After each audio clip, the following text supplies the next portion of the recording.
The massive alien ships appeared in Earth's sky without warning. They were huge, each one bigger than a city. The metal surfaces gleamed in the sunlight as they positioned themselves over major population centers. People looked up from streets and buildings, their mouths open in shock and fear. Inside the lead ship, Commander Vexatel watched Earth through his viewing screen. He had conquered many worlds before this one. His species, the Zephrons, were known across the galaxy as unstoppable warriors. They had the best weapons, the strongest armor, and the most advanced technology. Every planet they visited either surrendered quickly or was destroyed. Vextal studied the blue and green planet below. His sensors told him everything he needed to know. The humans had primitive weapons that used explosives and metal projectiles. They had no energy shields. Their armor was basic metal and fabric. This would be an easy conquest. "How many soldiers do they have?" Vextal asked his officer. "About 20 million, Commander. But they are divided into many different groups. They fight each other as much as they fight together. They are not united." Vextal made a clicking sound that meant he was pleased. "Perfect. We will take this planet in 1 week." The Zephrons sent their message to all of Earth. The voice came through every radio, every television, every computer. "People of Earth, you will surrender now. If you resist, we will destroy your cities. You have 1 day to decide." Captain Jake Morrison sat in a command center deep underground in Colorado. He was a military officer with 20 years of experience. He had fought in wars and seen terrible things. But nothing had prepared him for this. Around him, dozens of officers worked at computers and communication stations. Reports came in from every country. Military forces around the world were getting ready for battle. But everyone knew the truth. Human weapons were no match for the aliens. "Sir, we need to make a decision," said Lieutenant Amy Chen. She was young but smart. She had worked with Jake for 3 years. "Do we fight or surrender?" Jake looked at the screen showing the alien ships. "We fight. We always fight. But not the way they expect." Amy looked confused. "What do you mean?" "Get me General Harris on the line. Tell him to activate the ghost units, all of them." Amy's face went pale. "Sir, are you sure?" "The ghost program is experimental. We don't know if it will work. We're about to find out." The first alien landing ships touched down in the Arizona desert. The ships were black and shaped like triangles. Doors opened and alien soldiers marched out. They wore armor that covered their entire bodies. Their weapons glowed with blue energy. The Zephron soldiers were confident. They had done this many times before. They spread out across the desert, setting up their equipment and preparing to advance on nearby cities. Then the human forces arrived. Marines in trucks and tanks came over the hills. They opened fire with machine guns and rockets. The battle was loud and violent. But the humans were losing. The Zephron energy weapons cut through tanks like paper. Their armor stopped bullets easily. Within an hour, the Marines had to retreat. 50 human soldiers were dead. The Zephrons had lost only 3. Commander Vextal received the battle report and felt satisfied. As expected. "Their weapons are too weak. Send more landing parties. We will control all major cities within 5 days." That night, something strange happened. A Zephron patrol was walking through the desert. 20 soldiers, all armed and alert. They had sensors that could detect enemies from miles away. Suddenly, the last soldier in the line fell down. Dead. No sound. No warning. The other soldiers spun around, weapons ready. They saw nothing. Their sensors showed nothing. Then another soldier fell. Then another. The patrol leader sent an emergency signal. "We are under attack. We cannot see the enemy." But before help could arrive, all 20 soldiers were dead. Their bodies lay in the sand. There were no bullet holes, no burns from energy weapons, just small knife wounds in exactly the right places to kill quickly and silently. Commander Vextal looked at the report with confusion. "What killed them?" "We don't know, Commander. Our sensors detected nothing. No weapons fire, no movement.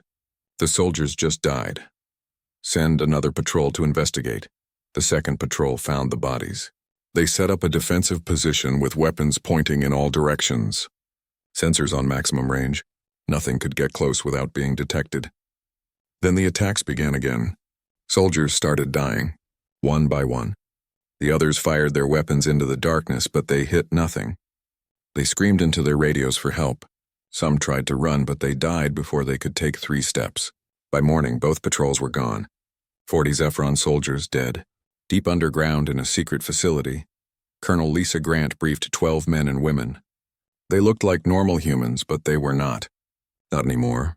You are the first ghost unit, Grant told them. You have been modified.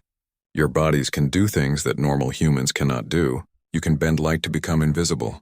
You can move faster and hit harder than any normal person. Most importantly, you can phase through solid objects. One of the soldiers, a young man named Danny Cole, raised his hand. What about the pain, Colonel? The doctor said there would be pain. Grant nodded. Yes, your bodies are in a constant state between normal matter and something else. It hurts, it will always hurt. The modifications also shorten your lifespan. You will not live a long life. The room was quiet. Everyone knew this when they volunteered, but hearing it again made it real. The aliens are invading our world, Grant continued. They have better weapons and better armor. In a fair fight, we lose, so we will not fight fair. You will hunt them in the darkness.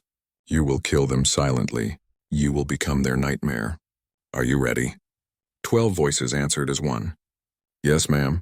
That night, Danny and his team deployed to the Arizona desert. They moved silently through the darkness. Danny felt the familiar burning sensation as he activated his abilities. The world changed. Colors became dull. Sounds became distant. But he could see things normal eyes could not see. He could see the energy fields around alien equipment. He could see the heat from alien bodies. And they could not see him at all. Danny walked right past an alien sentry. The alien sensors swept over him but detected nothing. Danny moved behind the sentry and used his knife. The alien died without making a sound. Around the alien camp, 11 other ghost soldiers were doing the same thing, moving like shadows, killing silently, disappearing before anyone knew they were there. By dawn, the entire alien force was dead. 200 soldiers gone. Commander Vextal stared at the reports. His hands were shaking. This is impossible. How can 200 soldiers die and our sensors detect nothing? We recorded nothing, Commander. No weapons. No movement. No heat signatures. They just died. Vextal stood up. Send down 1,000 soldiers. Triple all sensors. Set up defensive positions. Whatever is killing our troops, we will find it and destroy it. But in the darkness below, the ghost soldiers were already moving to their next target. The war had just begun, and the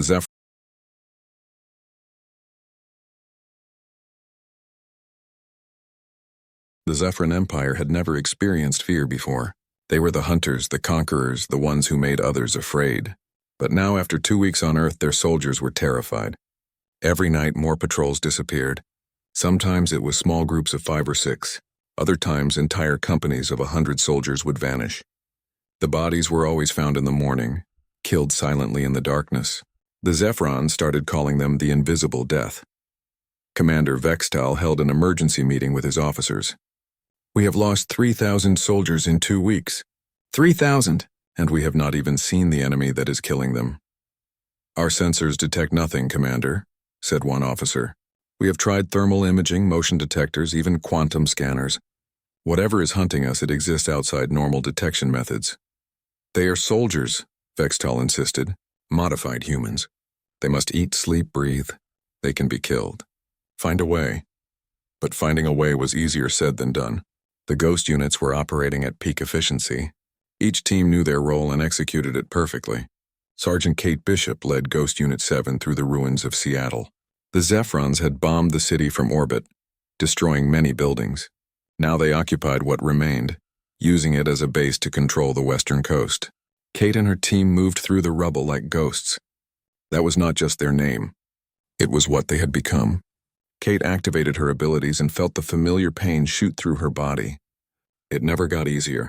Every time she phased, it felt like her bones were breaking and healing at the same time. But she pushed through the pain. She had a mission. I see the target, whispered Corporal Ryan Foster through the neural link. All ghost soldiers had implants in their brains that let them communicate silently. 3rd floor of the intact building. 12 guards inside, 30 more in the hallway. Kate studied the building through her enhanced vision. She could see the energy barriers at every door. She could see the sensors covering every approach. The Zephrons had learned to protect their important officers better. We go in phased, Kate decided. Ryan, you take the lead. Julie, disable their automated weapons. Everyone else follows me. We take the general alive. The team moved forward. One by one, they passed through the walls of the building like the walls were not there. The Zephron sensors flickered as they passed, but could not lock onto them. Inside the command room, General Krethnor studied his maps. He was planning the next phase of the occupation. He did not know that 12 invisible soldiers were surrounding him. The guards never saw them coming. One moment they were standing at attention.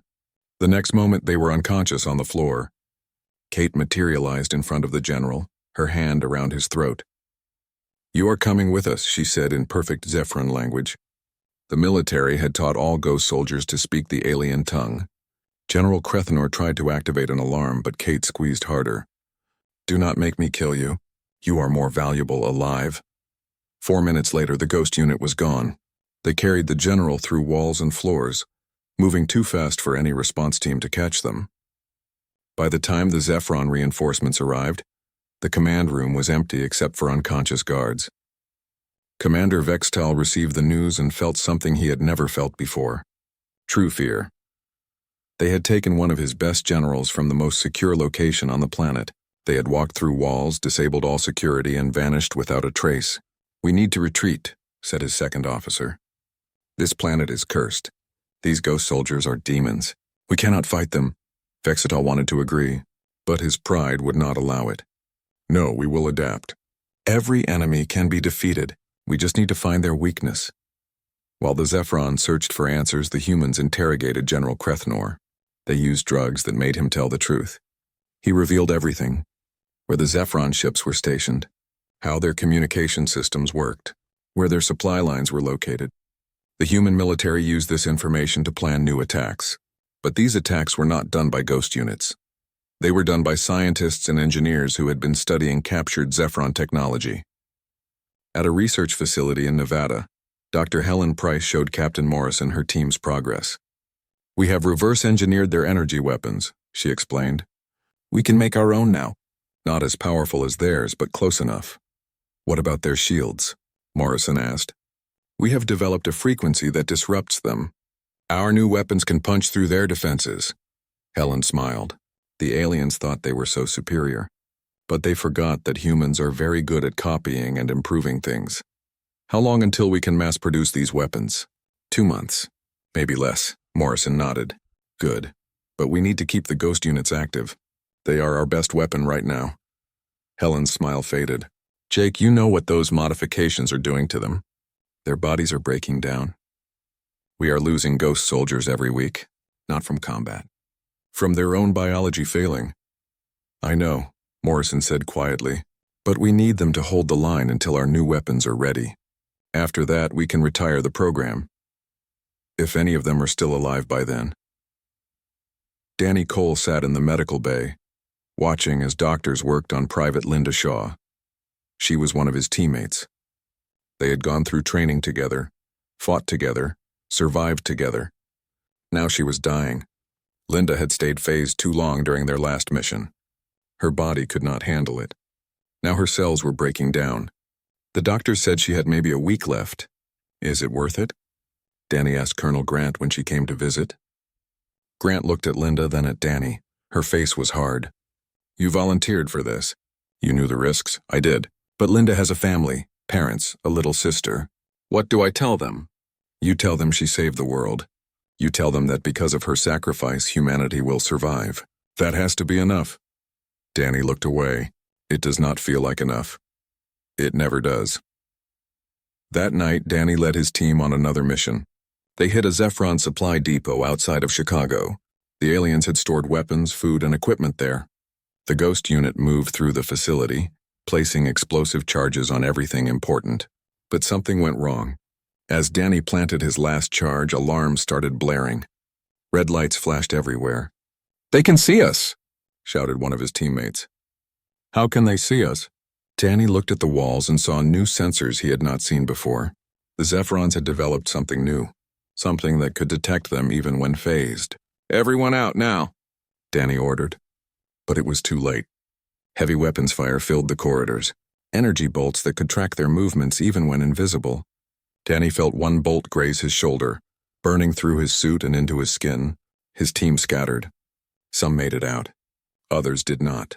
Danny heard their screams over the neural link as they died. He kept running, phasing through walls, moving as fast as he could. He made it outside and collapsed in an alley 3 blocks away.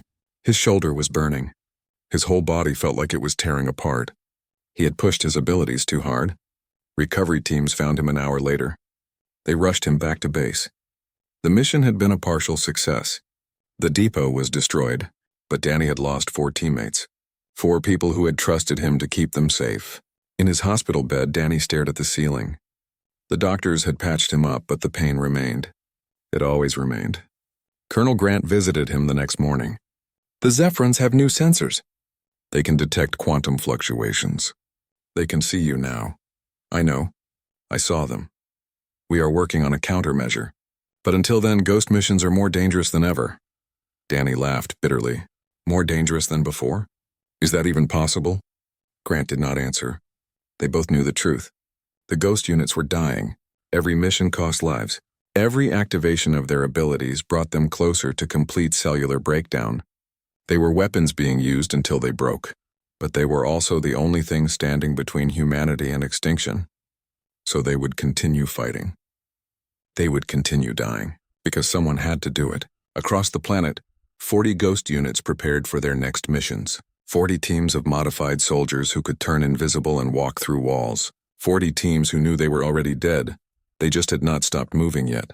The Zephrons had developed better sensors, but the ghost soldiers had developed better tactics. The war continued.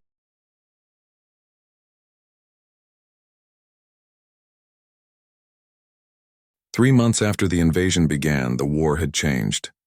The Zephrons still controlled major cities and had powerful ships in orbit. But they no longer felt safe anywhere. Every shadow could hide a ghost soldier. Every night could be their last. The psychological impact was devastating. Zephron soldiers who had fought on a dozen worlds now refused to leave their bases after dark. Some deserted rather than face another patrol duty. Others simply broke down, their minds unable to handle the constant fear of invisible death. Commander Vextel looked older now. He had not slept properly in weeks. Every time he closed his eyes, he imagined invisible hands reaching for his throat. He had moved his quarters 5 times. He had tripled his personal guards. Nothing helped. The fear remained.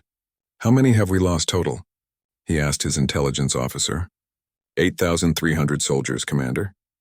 Plus General Krethnor captured and interrogated. They know our communication codes, our supply routes, everything. Vextal slammed his fist on the table. 8,000! We are the Zephron Empire. We have conquered 47 worlds. How is this primitive planet defeating us? The ghost soldiers, Commander. They are unlike anything we have faced. Our soldiers call them demons. Some believe they cannot be killed at all. They can be killed. We killed 4 last week when our new sensors detected them. We need more of those sensors everywhere. But even with the new sensors, the ghost units adapted. They changed their tactics, struck faster, and retreated before the Zephrons could respond. For every ghost soldier killed, they eliminated 50 Zephrons. Danny Cole had recovered from his injury, but he was changed. The doctors said his body was failing faster now. He had maybe 3 months left, maybe less. But he refused to stop fighting. His team had a new mission. A Zephron commander named Vexicor had set up a base in the mountains of Colorado. He was directing all Zephron forces in North America. Taking him out would be a major blow to their operations. "This is a suicide mission," Kate Bishop told Danny before they deployed. Her team was joining his for this operation. They will have every sensor, every guard, every weapon they can pack into that base. "I know," Danny replied. "But if we take out Vexcor, we cut the head off their entire command structure in this region. It is worth the risk." Kate studied his face. She could see the pain in his eyes, the way he held himself carefully like his body might break at any moment. "You are dying, Danny, we all are. But you are dying faster. Why push yourself?" "Because I would rather die doing something that matters than waste away in a hospital bed. If I am going out, I am taking as many of them with me as I can." The combined ghost teams moved into position after nightfall. 24 soldiers, all enhanced, all in constant pain, all knowing this might be their last mission. They surrounded the Zephron base from all sides. The base was built into the side of a mountain. Thick walls, multiple layers of security, automated weapons on every approach, and the new quantum sensors that could detect phased humans. "We cannot all go in phased," Danny said. They will see us. We need a distraction. I will do it, volunteered Corporal Ryan Foster. I will go in loud, draw their attention. The rest of you hit them from other angles. Ryan, that is suicide, Kate protested. We are all dead anyway, Ryan said calmly. My body is failing. The doctors give me 2 weeks. I would rather go out fighting than coughing up blood in a hospital. Let me do this. Danny wanted to say no, but he knew Ryan was right. Someone had to be the distraction, and Ryan was dying fastest. Make it count, Danny said finally. Ryan smiled. Always do. At midnight, Ryan walked up to the main gate of the Zephron base. He was not phased. He was not invisible. He walked in plain sight, his weapons ready. The Zephron guards saw him immediately. Alarms blared. Soldiers poured out of the base, weapons firing. Ryan moved like lightning, his enhanced speed letting him dodge most of the shots. He fired back with captured Zephron weapons, taking down guards left and right. But there were too many. Energy bolts hit him, once, twice, 5 times. Ryan kept fighting, kept moving, kept killing. He made it 50 meters into the base before a heavy weapon blast threw him against a wall. He slid down to the ground, his body broken. But he was smiling. He had given his team the opening they needed. While all the Zephron forces concentrated on the main gate, Danny led the other ghost soldiers in through the sides and back. They moved through walls, staying phased just long enough to pass through, then solidifying to avoid the sensors. The base was chaos, soldiers running everywhere, officers shouting orders. No one noticed the invisible deaths moving through their ranks. Danny found Commander Vexcor in his command center. The alien was watching screens showing the battle at the main gate. He was so focused on Ryan's last stand that he did not notice Danny materialize behind him. Your war's over, Danny said. Vexcor spun around, reaching for his weapon. Danny was faster. His knife found the gap in the alien's armor. Vexcor collapsed, dead before he hit the floor. Target down, Danny reported over the neural link. Everyone out now. But extracting was harder than entering.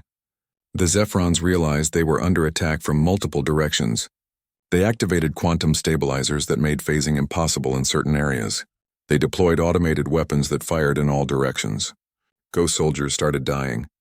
Danny heard their final screams over the neural link. He kept moving, kept fighting, trying to save as many of his people as he could. He made it outside with Kate and 6 others. 16 ghost soldiers did not make it out. 16 more names added to the list of the dead. They regrouped 5 miles from the base, exhausted and wounded. Danny counted heads and felt sick. They had lost almost 3/4 of their force. The price had been too high. We got the target, Kate said, trying to find something positive.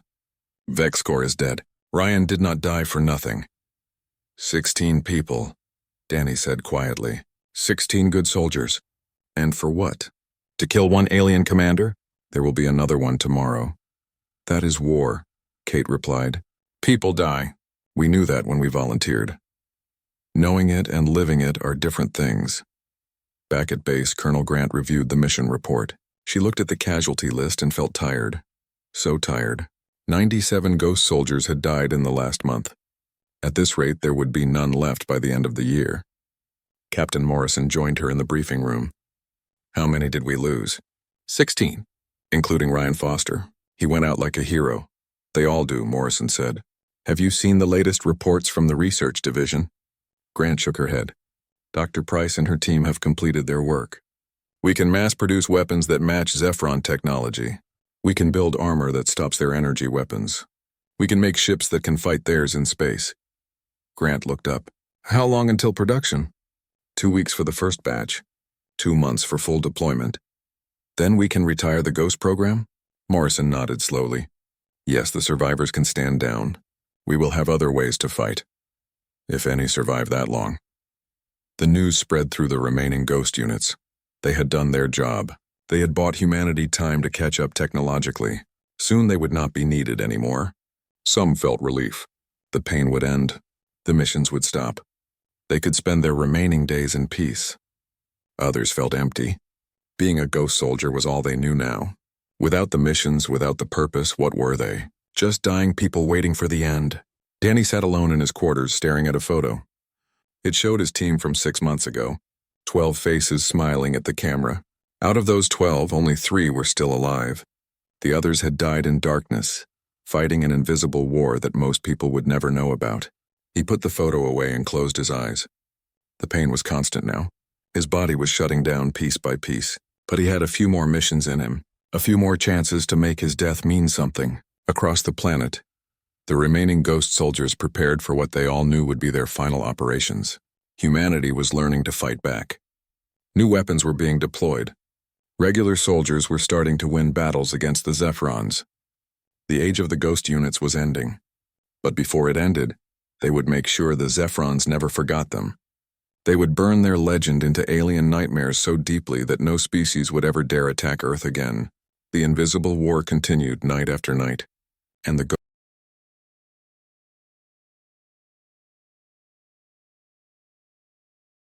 war reached its turning point on a cold morning in late December.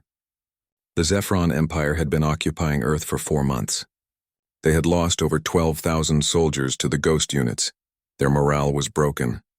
Their commanders were terrified, but they still held the major cities and had ships in orbit that could destroy the planet if they chose to. Commander Vextal stood on the bridge of his flagship looking down at Earth. He had received a message from the Zephron High Command. They wanted to know why he had not conquered the planet yet. Why was he allowing a primitive species to resist the Empire? He had tried to explain about the ghost soldiers, about the invisible death that stalked his troops. But the High Command did not understand. They had never faced an enemy like this. They thought he was weak, cowardly. Send down another division, Vextal ordered. We will break them through sheer numbers. For every ghost soldier they have, we will send 1,000 regular troops. But numbers were not going to win this war. Not anymore. At a secure facility in New Mexico, Dr. Helen Price watched as the first batch of new weapons rolled off the production line. They looked like regular human rifles, but they fired concentrated energy bolts just like Zephron weapons. Next to them were suits of powered armor that could stop energy weapons and enhance soldier strength. We did it, she told Captain Morrison. We reverse-engineered their technology and improved it. These weapons are actually better than what the Zephrons use. Morrison picked up one of the rifles. It felt light, balanced. How many can you produce per day? Right now, about 500 weapons and 200 suits of armor. In a month, we will triple that. Then we can start replacing our conventional forces with equipped troops. Helen nodded. The ghost units bought us the time we needed. Now we can fight back properly. But the ghost units were not done yet. They had one more major operation planned. One that would change everything. Danny Cole sat in a briefing room with the commanders of all remaining ghost units. There were only 53 ghost soldiers left alive. 53 out of the original 217 who had started the program. The rest were dead or dying in hospitals. Colonel Grant stood at the front of the room. This is it. The final mission for the Ghost program.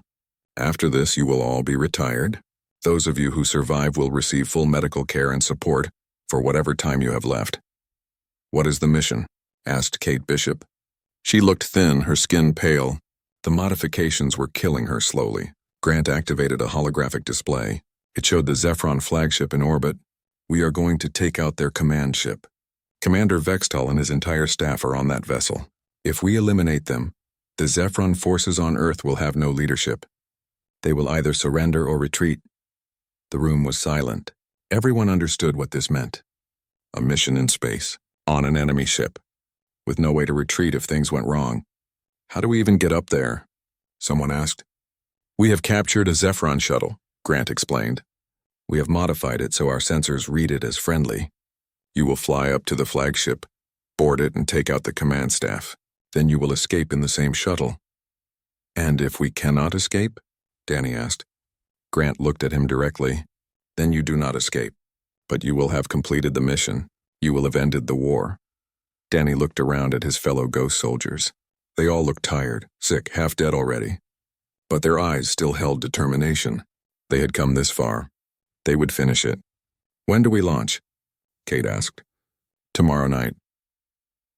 The ghost soldiers spent their last day writing letters to families they would probably never see again. Some recorded video messages, others just sat quietly, thinking about their lives and their choices. Danny wrote a letter to his parents. He told them he loved them. He told them not to be sad. He told them that he had done something important, even if he could not tell them what it was. He sealed the letter and gave it to Colonel Grant. "Make sure they get this," he said. "I will," Grant promised. "Danny, you do not have to do this mission. You are dying faster than anyone else. You have done enough." "No," Danny said firmly. "I have not done enough, not yet. Not until this is over." The next night, 53 ghost soldiers boarded the captured Zephron shuttle. The pilot was a human who had trained on the alien systems. He flew them up through Earth's atmosphere and toward the massive flagship. The Zephron sensors scanned the shuttle and registered it as friendly. They were allowed to dock without challenge. The shuttle attached to an airlock and the door opened. The ghost soldiers activated their abilities and became invisible. They moved into the ship like a wave of death. The Zephron flagship was huge. Miles of corridors, thousands of rooms, over 10,000 crew members. But the ghost soldiers knew exactly where to go. Human intelligence had provided detailed maps of the ship's layout. They split into teams. Danny led one group toward the bridge where Commander Vextal commanded the ship. Kate led another toward the engineering section. Other teams targeted communication centers, weapons control, and life support. Danny moved through the corridors, passing Zephron crew members who had no idea death was walking beside them. He reached the bridge and found it heavily guarded. 50 soldiers with the best weapons and armor, multiple quantum sensors, energy barriers at every entrance. But the ghost soldiers were experts now. They had learned every trick, every technique. They phased through the barriers, moved faster than the sensors could track, and struck before the guards could react. The bridge erupted in chaos. Invisible attackers were killing guards left and right. Officers scrambled for weapons. Commander Vextal stood at his command station, firing his pistol at shadows. Danny materialized in front of him. "This is for humanity." Vextal tried to raise his weapon, but Danny was faster. The alien commander fell dead before he hit the deck. "Bridge secure," Danny reported over the neural link. "What is your status?" "Engineering is ours," Kate replied. "We have control of the reactor." "Communications destroyed," reported another team leader. "Weapons offline," said a third. Danny allowed himself a small smile. They had done it. The flagship was effectively disabled. The Zephron forces on Earth had no command structure. "Everyone to the shuttle," Danny ordered. "Mission complete. We are going home." But as they moved toward the docking bay, alarms began blaring throughout the ship. The Zephrons had finally realized what was happening. Doors sealed. Emergency bulkheads closed. Security teams converged from all directions. "They have locked down the ship," Kate said over the link. "We are trapped." Danny looked around at his team. They were tired, wounded, dying, but they had completed their mission. Now they just had to survive long enough to get home. "We fight our way out," he decided. "Everyone stay together, move fast. Kill anything that gets in the way." The ghost soldiers fought through corridor after corridor. Their enhanced abilities let them move faster and hit harder than any normal human. But the Zephrons had numbers and heavy weapons. Ghost soldiers started falling. Danny heard them die over the neural link, their final screams cutting off abruptly. He kept pushing forward, kept fighting, kept trying to save whoever he could. They reached the docking bay and found 100 Zephron soldiers waiting for them. The odds were impossible. "Go!"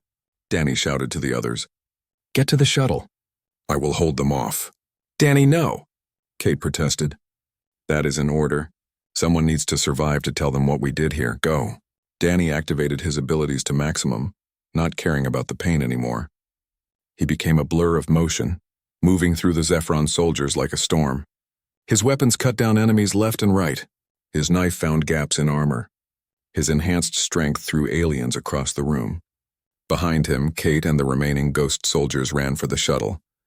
They made it inside and sealed the door. The pilot fired up the engines. Danny felt his body starting to fail. He had pushed too hard. His cells were breaking down. He could not maintain the phase state anymore. He solidified in the middle of the enemy forces. Energy weapons hit him once, twice, 10 times. He fell to his knees. Through the docking bay window, he could see the shuttle pulling away. Good. Some of them would make it home. Some would survive to tell the story. Danny looked up at the Zephron soldiers surrounding him. He smiled through bloody teeth. "You lose," he said in their language. Then he triggered the explosive device attached to his armor. The blast tore through the docking bay, killing everyone inside and breaching the hull. Atmosphere rushed out into space. Alarms blared throughout the damaged flagship. On the shuttle, Kate watched the explosion and felt tears running down her face. Danny was gone. So many others were gone. But they had done it. They had won. The shuttle returned to Earth carrying 12 survivors. 12 out of 53.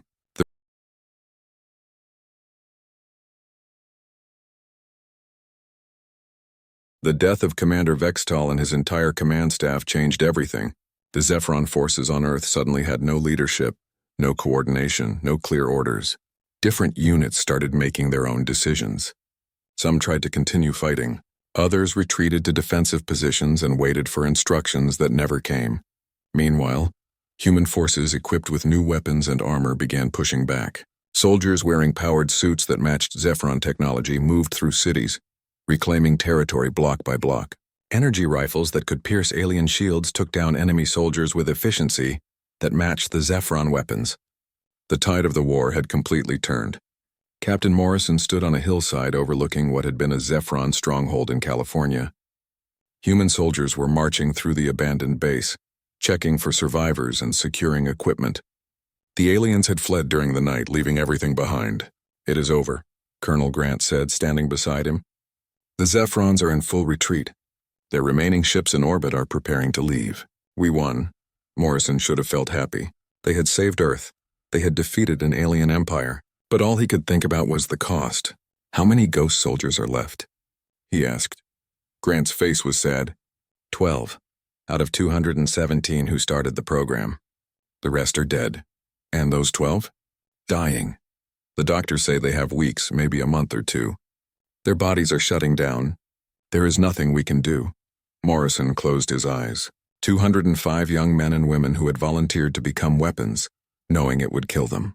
205 heroes who would never live to see the world they had saved. "We need to honor them," he said. "People need to know what they did. The government wants to keep the Ghost program classified. They say it would be bad for morale if people knew we had to modify soldiers to that extent. That is wrong. These people deserve recognition. They deserve to be remembered." Grant nodded. "I agree. I have been pushing for full disclosure and medals for every Ghost soldier. We will see what happens." In a military hospital in Virginia, Kate Bishop lay in bed watching the news on television.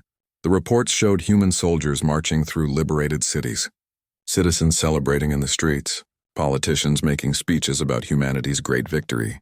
Nobody mentioned the ghost units. Nobody talked about the invisible soldiers who had fought in the darkness while the world slept. A nurse came in to check on Kate. "How are you feeling today?" "Same as yesterday. Dying slowly." Kate tried to smile, but it hurt. Everything hurt now. Her body was breaking down at the cellular level. The doctors had tried everything to stop it, but the modifications were irreversible. "Is there anything I can get you?" "Just keep the television on. I want to watch what we saved." The nurse adjusted Kate's blankets and left. Kate went back to watching the news, feeling bitter and proud at the same time. They had saved the world. Nobody would ever know, but they had done it. Over the next few weeks, the Zephron Empire formally surrendered. They agreed to leave Earth's solar system forever. They agreed to pay reparations for the damage they had caused. Most importantly, they agreed to spread word across the galaxy that Earth was not to be attacked. The Zephrons told other alien species about the ghost soldiers, about invisible warriors who could walk through walls and kill without being seen. The story grew with each telling, becoming almost mythical. Some aliens thought it was an exaggeration. Others believed every word and marked Earth as forbidden territory. Either way, Earth was safe. No alien empire would risk invasion after what had happened to the Zephrons. 1 month after the surrender was signed, Kate Bishop died in her sleep. She was buried with full military honors at Arlington National Cemetery, though the official cause of death was listed as complications from classified service. Her family was told she had died a hero, but could not be told how or why. She was the first of the final 12 to die. The others followed over the next few weeks. 6 weeks after the war ended, there were only 3 ghost soldiers still alive. One was in a hospital in California, barely conscious, his body failing organ by organ. Another was in Texas, trying to spend her final days with family who did not know what she had done. The third was in Colorado, alone in a small apartment waiting for the end. Captain Morrison visited each of them personally. He thanked them for their service. He told them that he was fighting to get their story declassified, to make sure the world knew what they had sacrificed. "It does not matter," the soldier in California told him weakly. "We did not do it for glory. We did it because someone had to." The last ghost soldier died 8 weeks after the war ended. The doctor said her heart simply gave out. She was 26 years old. With her death, the ghost program officially ended. There were no more enhanced soldiers, no more invisible warriors, just memories in classified files that most people would never see. But Captain Morrison kept his promise. He pushed and fought and argued with every official who would listen. 6 months after the war ended, the government finally agreed to partially declassify the ghost program. They released basic information about the modified soldiers who had fought in the darkness. They acknowledged that these soldiers had played a critical role in defeating the Zephrons. The public reaction was mixed. Some people were horrified that the military had modified humans to such an extreme degree. Others praised the ghost soldiers as heroes. Religious groups debated whether the modifications had been ethical. Scientists wanted to study the technology for future use, but 1 year after the war ended, the government made a final decision. They would award every ghost soldier the Medal of Honor, the highest military decoration. The medals would be presented to families in a special ceremony, and a monument would be built in Washington to honor their sacrifice. The ceremony was held on a bright spring day. Families of the ghost soldiers gathered at the White House. Many were crying. Some were angry that it had taken so long for recognition. All were proud of what their loved ones had done. The president stood at a podium and read the names. All 217 of them. Each name was followed by a moment of silence. It took over an hour to read them all. "These soldiers gave everything for our world," the president said. "They volunteered for modifications that would kill them, knowing they would never live normal lives again. They fought in darkness and died in silence. But because of them, humanity survived. Because of them, Earth is free. We owe them a debt we can never repay." Danny Cole's parents accepted his medal with shaking hands.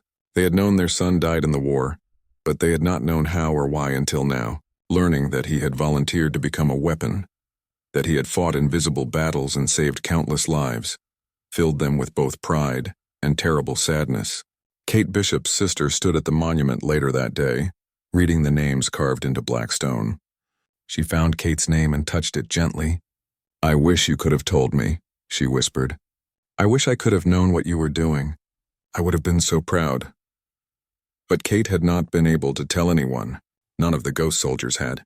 They had fought alone, died alone, and been buried in silence. Only now, after it was all over, did the world begin to understand what they had done. Across the galaxy, the story of Earth's ghost soldiers spread from species to species. Some thought it was just a legend. Others knew it was true because the Zephrons insisted it was true. And the Zephrons did not lie about military matters. The legend grew and changed with each telling. Some versions said the ghost soldiers could not be killed at all. Others said there were thousands of them, an entire army of invisible warriors. The truth was simpler but just as impressive. A few hundred soldiers with experimental modifications had terrorized an empire and changed the course of a war. 10 years after the war ended, human children played games where they pretended to be ghost soldiers, turning invisible and fighting imaginary aliens. Most adults thought it was just make-believe based on the stories, but a few older people, the ones who remembered the war, knew the truth. The ghost soldiers had been real. They had suffered and died to save a world that would mostly forget them. 20 years after the war, humanity began expanding into space with confidence. They built ships using technology developed during the war. They established colonies on Mars and the moons of Jupiter. They made contact with other alien species and traded peacefully. And every ship that left Earth carried a warning in multiple languages. The warning told any potential enemies about the ghost soldiers, about what humanity was capable of when threatened, about what would happen to anyone who attacked Earth. The warning usually ended with the same phrase: "We are peaceful, but we are not helpless. Remember the Zephrons, it was enough." 50 years after the war,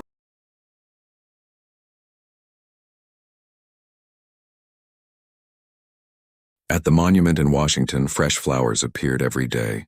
Some were left by family members of fallen soldiers. Others were left by strangers who wanted to honor what the ghost soldiers had done. The monument stood as a reminder of the price of freedom and the cost of survival. On the stone beneath all the names was a simple inscription. They walked through walls,